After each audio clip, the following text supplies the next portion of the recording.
Hello and welcome to the latest episode of The Hex with John Arnold, Armand Kafai, and Daniel Robertson. Thank you to everyone who, we had a bunch of views last week, guys. We hit the algorithm. We got over 1,000 views. We've got a bunch of new subscribers, so appreciate you guys hopping on. Be sure to smash the like button on this. Let us know what you think about today's episode. We're talking MLS, some contracts coming up, this or that on a couple of players who might be on the fringe of the national team, Liguilla, and plenty more. So let's get into it.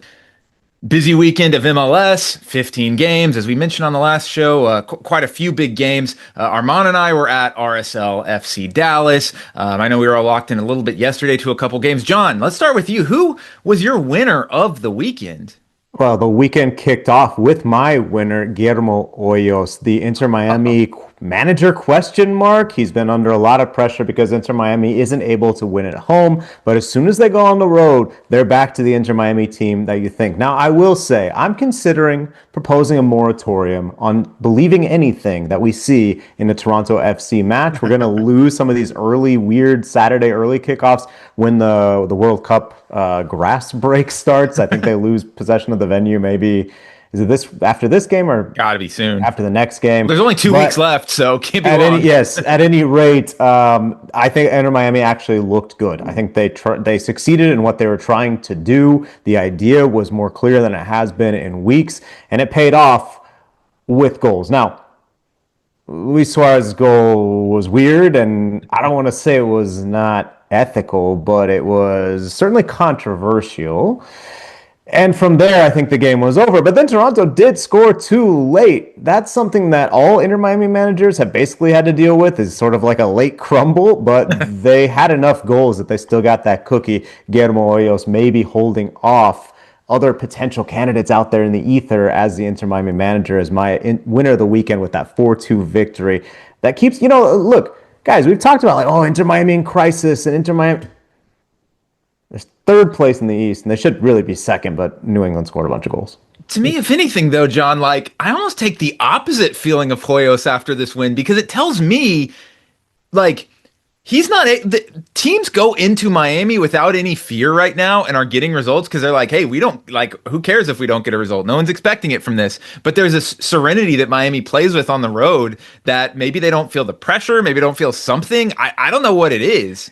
You're telling me that Messi, DePaul, and company crumble under the new stadium pressure? Yes. I don't know about that, man. Yes, they're crumbling. They need to get a win at home, but they're on the road. They get a victory. That's great. They need a win. Well, Armand, who do you have getting a big win this weekend? It's funny because I think all of our winners of the weekend are people and not actually like a team or anything like that. Well, you got to get creative at this time of year. Yeah, we can't just stick with the same old, same old. So for me, my winner of the weekend is Phil Neville. Why? Did you want it to be Tex Hooper? What do you mean they're all people? Hey, Tex Hooper's a human too, man. He wasn't there. He wasn't there on Saturday. Not. Bring back Tex Hooper.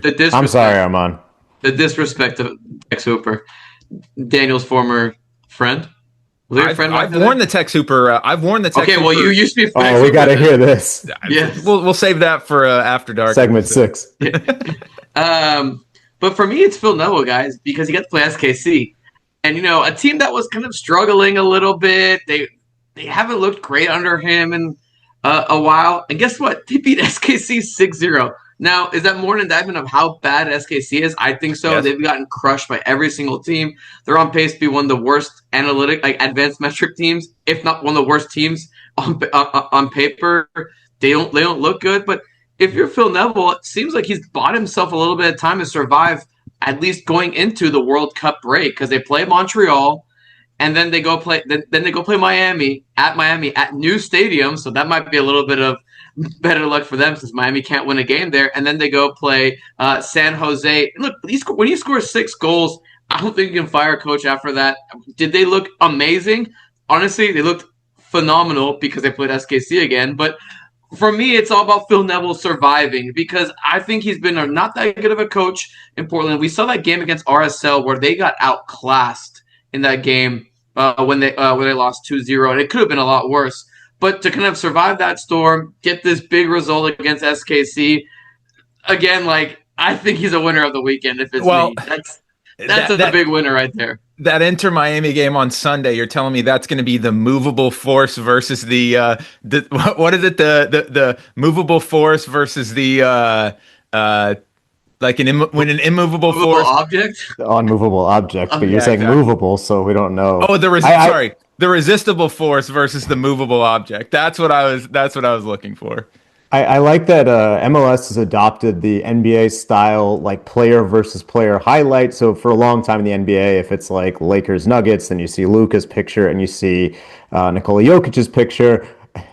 The SKC players that they're having to put on the graphics, it's like, I mean, what do you want to do? Like, if they had scored one, you put the guy who scored the consolation goal up, but it's just, I mean, the pictures that they're going to have to be cycling through, they're going to have Jake to get Davis deep. and friends. Yeah, If they're going to get, if SKC is, going to, do they ruin their format? That's the question.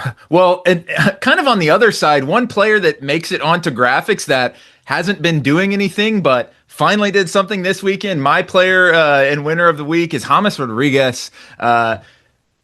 During the week, I mean, they're saying, oh, he's retiring. This is it. Oh, has this been a boondoggle for Minnesota? And what does he do? He comes off the bench. They're losing. 30 minutes, he has 2 assists, creates 3 chances, shot on goal. He was awesome. He caused me to turn on the game. Like, I wasn't going to watch that. And then I bring it on. It was a great last 20 minutes. Minnesota couldn't hold their lead. But James Rodriguez got to remind everyone, hey, I'm still going to make some noise at the World Cup, which he will, because he will probably come off the bench.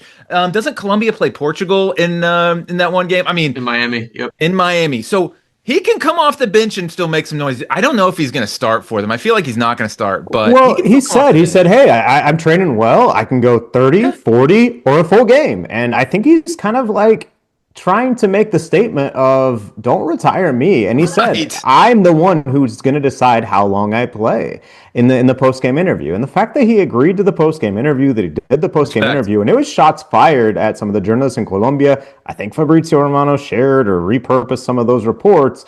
He said the people who did it to get views and get likes, because it's not true. And it was a real statement after the game with his words, but I think it followed the statement from him on the pitch. Now, has his Minnesota United tenure been successful? No. Will it go down as a bit of a joke? I think so. But also, as we said before the season, like, nothing ventured, nothing gained. You knew you had the option to pick this up if it worked in the summer. It didn't really work. Now, if he wants to go play for another team, if he wants to go to Colombia, or if he wants to do something else, he has that opportunity.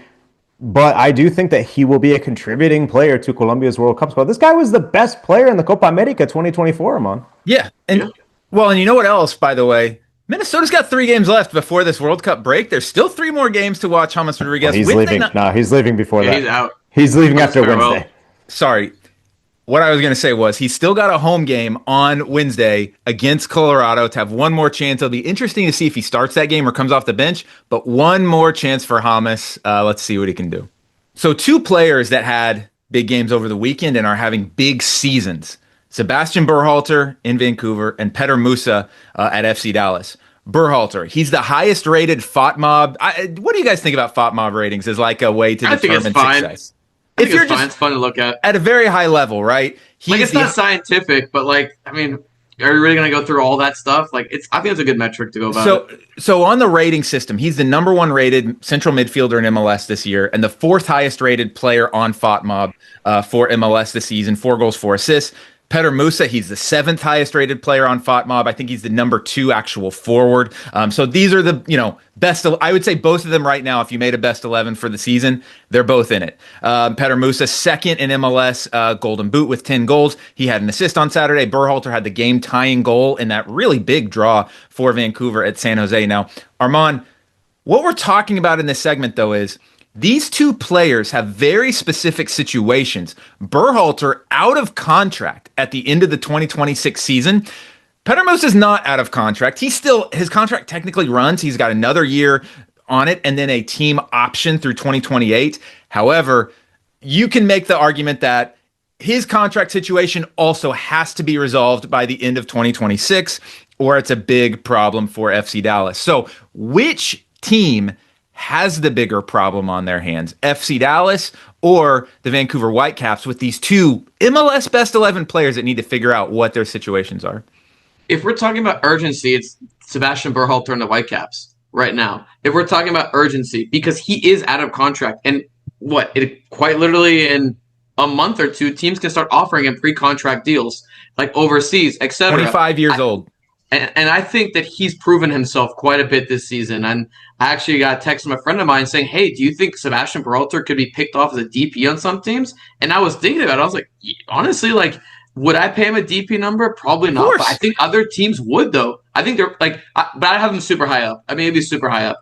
I think with the Petter Musa situation, it's one to where if Dallas says, oh, well, we can kind of keep you, whatever, technically it still works, right? But the most pressing situation is Berhalter's situation in that, hey, are you going to get a deal there or not? Or are teams from overseas going to offer him a pre-contract, John, to come through? For me, though, in terms of importance, like in terms of player importance, they're both important players. But without Petter Musa, FC Dallas sinks to the bottom of the table. Like, just going to be quite frank with you. And the thing that's a little alarming to me, John, about this, Petter Musa's on around $3 million. If Sam Surridge and some other guys, Daniel, were talking about this, are on around $6 million, $5.66 million. If you offer Petter Musa that deal, I feel like he says yes, and the case is closed. The fact that we haven't heard anything about this tells me that I don't think Dallas has offered him anything near that, and that there is a real possibility that Petter Musa leaves. And if that happens, I think FC Dallas is in a ton of trouble. But the more pressing situation is Berhalter, in my opinion. Yeah, but I think that one thing that we are not sort of talking about in this is the World Cup. Because if Petter Musa's goal is to play at the World Cup for Croatia and it doesn't happen for him this year, he's got to go to Europe. I mean, I don't know that he would either if he's scoring in Europe and plays. He's got to be a lock 4 for years, the squad, though. 4 years from now. I mean, I think so, but and okay, then does that catapult him back to Europe? Like, does he get the types of offers where FCD is going to sell? I think the other thing we need to mention is like team's ambition, because while FC Dallas said that they were going to have a great season, and they are kind of not bad carrying that out, they're doing well for the expectations. Defense looks better than we thought it did, even without even if Musa's not in the picture. Vancouver he does plenty on defense, by the way. Well, yeah, sure. No, but Vancouver is a team that has the ambition of, well, if they stay in Vancouver, winning the CONCACAF Champions Cup, winning the Canadian Championship, and trying to compete for MLS. This is a team that was second place in CONCACAF and in MLS last year, and it's a team that really needs Berhalter. So I think the World Cup plays a big factor. As we're going to talk about, picture kind of opens up for Berhalter a little bit for the U.S., and also, Musa has, I think, this desire. So then after the World Cup, things have changed. I think scouts are just better. It's not like you just have the World Cup as a showcase and then all of a sudden you just get swooped up. But I do think that can be a huge influence of, we knew this guy could do it in MLS. Now it turns out he can do it on an even bigger stage. Let's go in for this guy. So which is more important, I think, has to do with the team's ambition and kind of the long-term goals. And for me, both are a bit cloudy. We think FC Dallas is going to kind of invest once the stadium is fully open. We hope Vancouver stays around as the Whitecaps, but I guess I would say Berhalter's situation expiring first makes it, to me, more pressing. Yeah. No, I think you both make good arguments, but I'm going to take FC Dallas just because when you look at the Whitecaps, and actually we talk about FOTMOB rating, Andres Cubas is like the number 3 or 4 rated midfielder in the league as well. He's been very, very good this year. I think the Whitecaps do have cover at those positions better than FC Dallas does, because if you take, I would argue that I think Musa might be the MVP of MLS so far this year, because as defined, right, most valuable player to his team, FC Dallas without Musa is not they're near the bottom. They're not SKC, but they're near the bottom of the table, right? What we were talking about, though, is where FC Dallas has worked them into a corner, because it's like the Cowboys not signing Dak to a new contract, because continually the market is being reset for what a good quarterback contract was in the NFL. Well, over the last 12 months, the market has been reset, and Sam Surridge majorly reset the market when he signed the contract for almost $6 million. If you're Musa, no matter what happens in the World Cup, you go to FC Dallas and you say, look, assuming he gets called into the squad, you say, look, I've proven I can make the national team here. I can play really well in MLS. Now I want to make the Euros. I feel confident if I stay here, I will make the Euros. I need to know what my situation is for my team over the next 2 years. I can't have this looming over me after next year. If you double my contract, if you give me what Surridge makes, I'll stay here. Great. New stadium somewhat. Let's keep going with the project. Do we think FC Dallas will do that? That is the biggest question, and they have worked themselves into a corner. It's an inflection point because Nashville's spending the money. And this Nashville's is spending $6 completely million. different. And this is completely different than a young 21-year-old Ricardo Pepi or whatever on his way up, wanting to continue his and grow his career. Musa kind of is what he is at this point. Yeah, I think it's going to be very fascinating. But I think if you're looking at it, FC Dallas is the one that's in a really tough situation because they're either going to have to double his contract or look at a player potentially wanting to go after the World Cup. They play on Wednesday. So you teased it a little bit, John. Sebastian Berhalter's path to making the pitch at the World Cup here in a month, 1 month. Crazy. Not for a good reason, not for a reason he would want, but it probably got a little bit more wide open because Jonny Cardoso, who has been playing very well for Atletico Madrid, Champions League semifinalist, he's going to miss the World Cup. I don't remember what the exact injury was, but he's going to be having surgery. He has an high ankle sprain that involves the joint. That's not good. We don't really. The Spanish is quite technical, and they haven't been super specific, but that's what it is. It's a high ankle sprain involving his joint. Either way, he's not going to be playing soccer in a month. So Cardoso not on the World Cup roster, John, for the U.S. Is this a big deal? Is this something fans should be really worried about? Well, it's interesting because I think that while Jonny has been really, really good at club level and doing things that like even 4 years ago, if it had been an American player doing that, like people would have been absolutely drooling.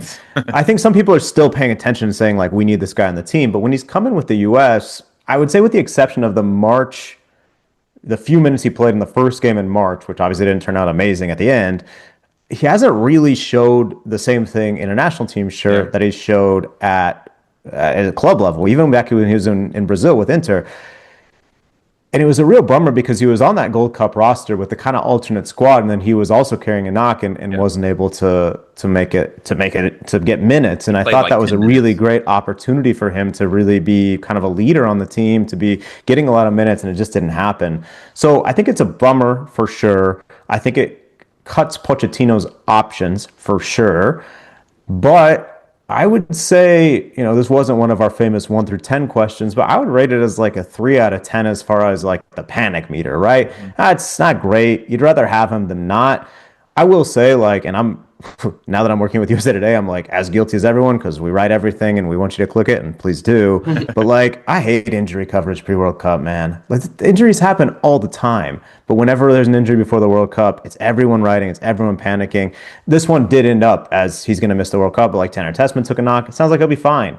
But like, everyone's worried. Oh my gosh, Tanner Tessman going to miss? So I think there is not a revolving door next to Tyler Adams in the midfield, but there are questions, right? Who's going to play that spot? I think Jonny was a good option. I think Pochettino and staff liked the option. And now they don't have the option, so that always makes it worse for a manager who wants to have those selection headaches and wants to have the choice to rotate, to keep guys fresh and be able to trust a player that they say, this guy's going to give us solid minutes. So it's a bummer, but it's not... I was going to say panic alarms ringing like the Teléfono Rojo on the Liga MX broadcast. That was wild. That took me... There's something in every one of those broadcasts that just, you're like, where did this come from? You're just not ready for it. But yeah, Armand, you don't want to freak... I mean, are we really going to freak out about a guy that's played, I believe, less than a full 90 minutes in a U.S. jersey in the last year? Probably not. I mean, it sucks, though, because, I mean, you do want that depth. You do want those options, like, available for Pochettino. You want to make it hard, right? And I think... in this instance, though, you're gonna probably have Tyler Adams as your one of your center mids, and then one of Tessman or Aiden Morris, right? Based on the system that you have Berhalter? with 2 10s. You don't think Berhalter's in that mix? Starting wise, Dan also isn't not starting. Yeah, starting wise, I think I'd probably go Morris or Tessman. I think in those respective spots, and again, like you guys have been saying, we haven't really seen much of Jonny in like the U.S. jersey, just with the injuries, just with like kind of random things coming up with him. So for me, am I confident in the midfield? No. Does this loss hurt? Yes. But am I like panicking about it? No, just because we haven't seen him as much with the national team as well. And we've seen guys like Morris, Tessman, and Berhalter and Roldan, who I think will more than likely, have a spot on the roster, kind of make impacts and play. Are they the strongest option? I wouldn't say so, but I mean, at this point, like you're the US is gonna be riding their top guys all the way through. And with what I think a week break in between games, Like you don't really need to Well, load manage as much as well too as I was in other situations. see, I was going to say the opposite, actually, that I think this World Cup could be the first load management World Cup for some Well, teams. I agree Because with you, but just in general. there's big gaps. Like Yeah, there are. relative. If you're a team like It's Argentina, when you get to the knockout round. When the right, knockout rounds, it starts happening faster. right, and I think a team like Argentina could load manage, right? Because if they have Jordan in their last game Right. and they could have clinched up by then you have a load management going to those final games because there is one more game than Yep. usual World Cups. So. Yep.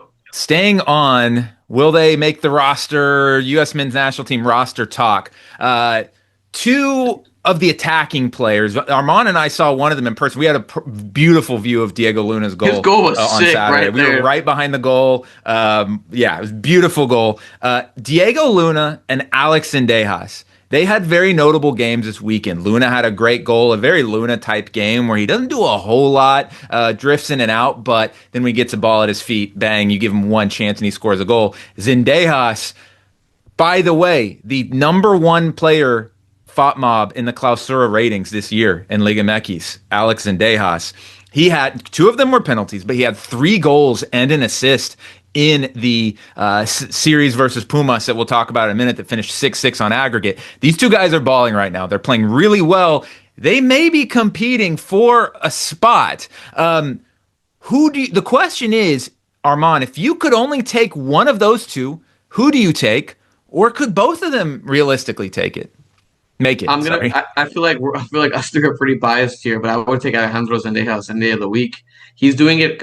He's doing it week in, week out for Club America, and he stepped up on the stage. I mean, I watched that game like all the way through. It was buzzing, and it was a great game. But he was completely dynamic. And one thing they did that you didn't mention, Daniel, he actually had the pass in to draw that weird penalty, the one where they said that the high kick, that was probably Zendejas not a penalty, but yeah. I don't think it was a penalty, but Zendejas created that moment by beating his defender on the ball and chipping a ball into the box.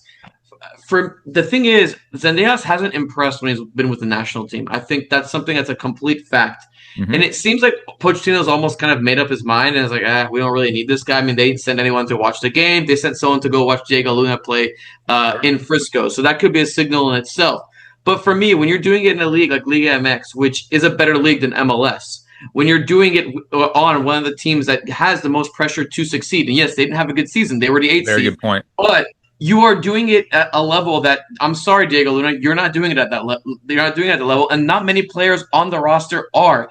Zendejas also has a good relationship with Christian Pulisic as well, too. Could help with chemistry, and that they played on the youth teams together. For me, it should be a no-brainer that Zendejas has come up to the national team, but again, I understand why John, U.S. fans might be skeptical because of just how he's played with the national team. Yeah, I was going to make the point as well that, like Weston McKennie picked America as his Liga MX team in a post-game interview in the Champions League. It went super viral, and everyone was like, what, why? And it's just because of Zendejas, because all those guys have grown up together. Weston more so. I mean, Zendejas has been with the FC Dallas system, and then he went to Chivas, and we've seen they both were freshmen at my high school when I was a freshman as well. So like they both shout you out together. Yeah. What's up? They don't shout you out after games? They don't say footy analytic musing is their favorite. No. They don't follow me on Instagram. They blocked me.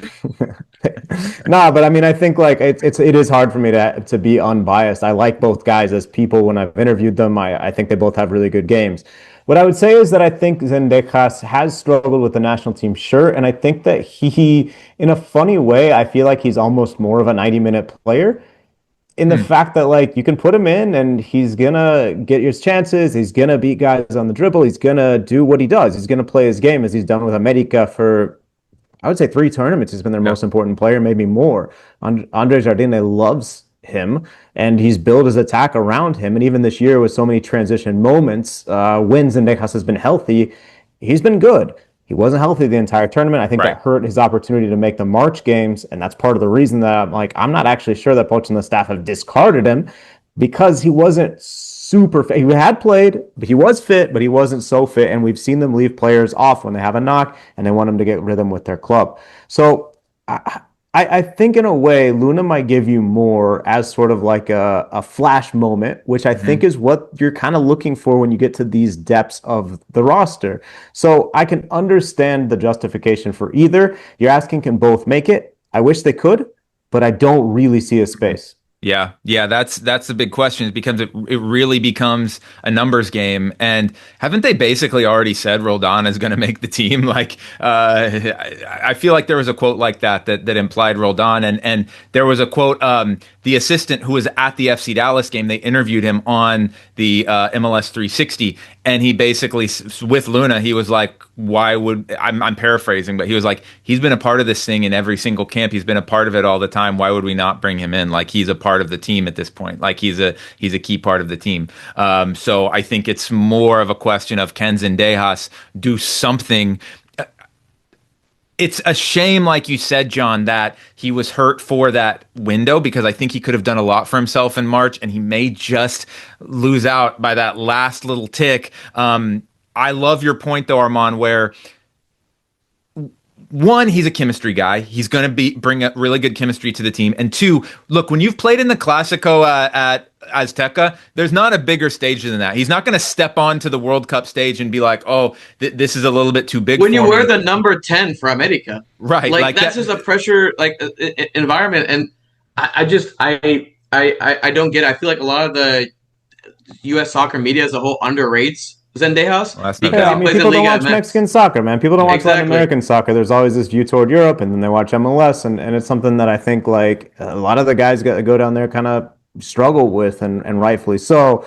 Pochettino, I think, has a more inclusive view, but like that moment when Luna breaks his nose and keeps playing, they want to see that too. And right. Luna has, has risen to the occasion in big moments. Again, like in a way, this is what you want to be happening, right? You want to have your first several cuts be players that you look at and say, "Oh my gosh, I can't believe that guy's not on the plane," because it indicates that the roster is deep. I don't think it's as deep as you need it to be. The player pool still is too shallow, but maybe you're starting to see some signs in the right direction.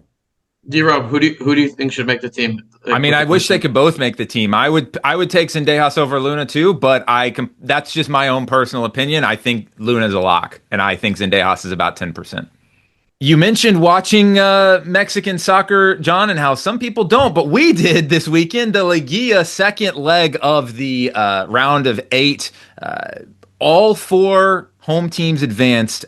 Pumas 6-6 on aggregate, but remember, the higher seed advances. Chivas 3-3. They come from behind to advance versus Tigres. Cruz Azul really didn't have much trouble with Atlas, and Pachuca no trouble against the Toluca team that I'm convinced wanted to lose. Armand, let's go to you first. What's your one biggest takeaway? Oh, John is offended. We're going to Armand first on this one. Yeah, you're skipping Mr. Liga and Mix in English for me. I'm honored. So you better come strong. What's your takeaway biggest takeaway? I'm a little worried for Pumas because, yes, they survive by the skin of their teeth because of seeding, which is an advantage that they earned by being the number 1 overall seed and America being the number 8. But, man, they jumped out to that 3-0 lead, and it just seemed like they were just kind of running around almost to a degree. America got what they wanted. America could have scored to take the lead if Henry Martin doesn't miss the penalty. And it looks like they had no cohesion and no shape, John. It looks like they took their foot off the gas. But when they took their foot off the gas, they didn't park the bus and sit back. Their lines were disorganized. And America, specifically Zendejas, was finding so much room to operate in. Brian Rodriguez was finding room to operate in quite a bit as well. And you're watching the game, you're like, okay, wait, who's winning in this series? Because with how almost stretched Pumas were in moments, it was like, wait, is Pumas the one up, or or are they chasing America to score? And yes, they did jump out to that 3-0 lead, stunning them. But if you look at, again, across both legs, America had almost 70 to 80 touches in the opponent's box, while Pumas had almost 20. It was almost triple or quadruple the amount. And yes, America was coming back quite a bit in those moments. But at the same time, Efrain Juarez has built this team to be the number 1 team across the entire season. So, I mean, that's definitely in its own right. But to me, John, I know you wrote about your newsletter as well, too. I was worried with how that, I think, was after 20 minutes, for the last 70-plus minutes of the game, how that went for Pumas. And, yes, I know they're playing Pachuca the next round, but Pachuca wasn't really a slouch either in their match against the Toluca, who wasn't really caring about it, but still. No, not at all. I think that when you look at Pumas, they're a team that Efrain Juarez has crafted in his own image, or at least what he sells as his image, which is this sort of bravado. He said that we need to S blood to win, except he said the actual word, Yeah, and it's like get that that's just checked out, buddy. that's the mentality that he wants to bring into his team. And yet, like when they go up 3-0, they don't look mentally strong, even though they have the entire crowd behind them. It just looks like they're kind of waiting for the collapse. So certainly some things to work on there. My biggest takeaway was that while it's lazy analysis to say a team wanted it more, the teams that have wanted it more all season got through. I made a video a month and a half ago saying I thought there were 5 contenders that actually could potentially lift the trophy. 4 of those 5 teams are in the semifinals. Look at that flex. Look at that flex, teams, Daniel. The teams that have looked good all year, that have prioritized this tournament, that have actually looked like contenders, even if, as I think you're going to tell us, Daniel, they're missing some key players, they were still able to find a way to get victory. Now, some of that was Pumas and Chivas both advancing on the tiebreaker, which is rewarding the regular season. But overall, I feel like every winner that got through was quite fair. A lot of controversy this weekend. The America penalty that shouldn't have been a penalty, a non-call, which maybe could have gone against Cruz Azul in the Atlas game. Pachuca Toluca with a pretty soft call that I don't think changed the outcome at all, but almost every game had some like referee drama, penalty drama. I know that's a big surprise in Liga MX, usually a non-controversial league with great refereeing, but it was this weekend the teams that wanted it more, Daniel. Yeah, no, absolutely. And I was, Armand and I were at the FC Dallas game on Saturday night, and so we weren't watching Chivas Tigres, and I was my jaw dropped when I saw that Chivas got through. I couldn't believe it, because who was expecting Chivas to come back from 2 goals down, missing half of or more of their starters against a Tigres team in the last game of Gignac, and they had just gotten through in CONCACAF Champions Cup to the final. I mean, they're looking good, they're flying high, and then an 18-year-old Santiago Sandoval, who he had played for them. It wasn't like he came out of nowhere, but he hadn't played 90 minutes for them in forever. They give him the reins, and what does he do? He scores 2 goals in the second half to win the game on aggregate for Chivas with that tiebreaker. A new star is born for Chivas. Who knows if this will be just one fleeting moment of his career, or if he'll take off to there's certainly some he's got some competition at that attacking mid spot on Chivas. Maybe he goes somewhere else to kind of grow his career. But what a moment for an 18-year-old. Crazy crowd, crazy atmosphere, and there seemed to be, watching the highlights, a positivity to the Chivas atmosphere and crowd, knowing, hey, like, there's no expectations here. We're just proud of you guys for what you've done so far. There was an exuberation that was just awesome, and so cool for that guy, Santiago Sandoval, to score 2 goals to get Chivas advanced. Yeah, somewhat rare in Mexican soccer to have that kind of positive vibe, but I think the fact of everyone understanding the situation, and Amari Vergara, he won himself some enemies in the Mexican football sphere by calling his players back from the national team camp whenever that controversy was going down. But the enemies aren't in Guadalajara except on the Atlas side. Those Chivas fans were thrilled that Vergara kind of stuck his face in the eye of the national team and the leaders and said kind of like, there's this mentality with Chivas of we are the biggest guys in the room. We're the biggest club in Mexico, biggest club in the Americas. Whether that's true or not, up for debate, but that's how Vergara acted this past week. So I think Chivas fans are feeling good for seeing their unknown guys actually play really well, for seeing Vergara come to their defense, and obviously were able to celebrate actually getting through against Tigres. And remember, there is Wednesday and Thursday this week. It's 3 days in between games. So we've got Cruz Azul versus Chivas starting on Wednesday night, and Pachuca versus Puma starting on Thursday. Wrapping it up for the week, we're going to muse a little bit as we are 1 month away from the start of the World Cup. Can you believe it? It is almost here. And we talk about the tickets and all these controversies and all these different things, and you can get down on it, right? There is a lot of BS going on around the World Cup, and in some bad faith actors as a money grab. But we also forget that the biggest sporting event in the world is coming to our city. We all 3 live in Dallas. They host the most games out of any city. Probably the best group stage games overall, top to bottom, in Dallas. You got Argentina coming in, Netherlands, 2 countries, and Japan as well, known for their traveling fans, etc. And I was in Bishop Arts weekend before last at like a Cinco de Mayo just block party, and the vibes were immaculate. I cracked a beer before noon on a Sunday. I mean, it was fantastic, guys, and it just got me to thinking, what a cool party this is going to be in Dallas over the next, starting about a month from now. And just kind of curious to hear you guys, if you're starting to get excited about, if there's things that are starting to kind of, get you pumped for this, and just what you think Dallas is going to be like during the World Cup, John. It gives me anxiety because I've got so many articles to write before then, a lot of previews. I want the ball to be rolling. But I do think that, I do think once the ball gets rolling, it'll be better for everyone. I think people are going to really enjoy watching the matches. I think we're going to start talking about the soccer. World Cup in Qatar obviously also had its issues that we talked about, that were important to talk about before, after the tournament, that were worth raising during the tournament. But man, it was a darn good tournament on the field. Look, I'm obviously not saying, put all the stuff that FIFA's doing aside, put all the USA human rights stuff aside. No, we need to still talk about that, and we have on this show, and we have on other platforms, and we'll continue to. But once we have those games to talk about, there's a reason we all love this. There's a reason we schedule our lives around these tournaments that come every 4 years. Continental championships as well. So I think it'll be magical. I think Dallas will be a great vibe, especially down in the Fair Park area with the Fan Fest. Dallas has been really ambitious, I feel like. Dallas-Fort Worth has been really ambitious as far as welcoming visitors. And I think it's going to be a great vibe by the Fan Fest, by Almas Rotas, the Fair Park District. Bellum hopefully is safe and nice and fun. So I think it's going to be really good times. The other thing I've been imagining myself is being on the street in Mexico City.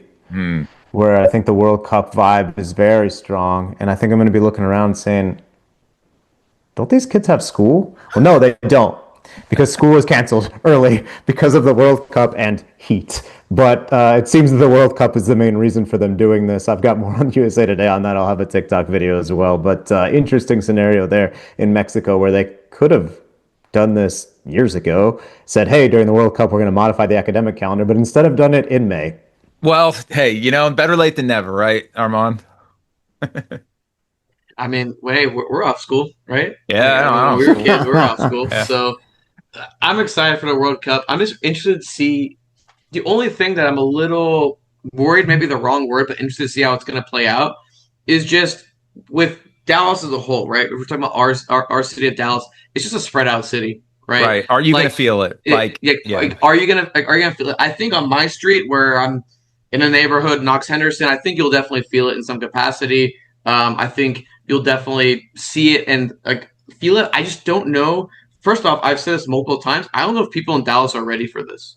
I'm talking people that actually live within the city that maybe don't watch a lot of soccer, etc. Dallas has a soccer culture, but in a lot of areas it kind of doesn't to a degree, and you can kind of blame that maybe on the lack of a team being here, etc. But when it comes down to the soccer culture side, I think some people just aren't ready for what's going to hit them. They're not ready for the Netherlands fans to come in. They're not ready for the English fans that are going to pop in, or the Japanese, or et cetera, et cetera. And that's what's going to make it so cool, right? Yeah, but how much of that is going to be like you're saying, hey, there's a pocket here, there's a pocket there. If the English fans come, they're not going to be staying in Plano, right? They're going to be. Exactly. We don't know, but that's.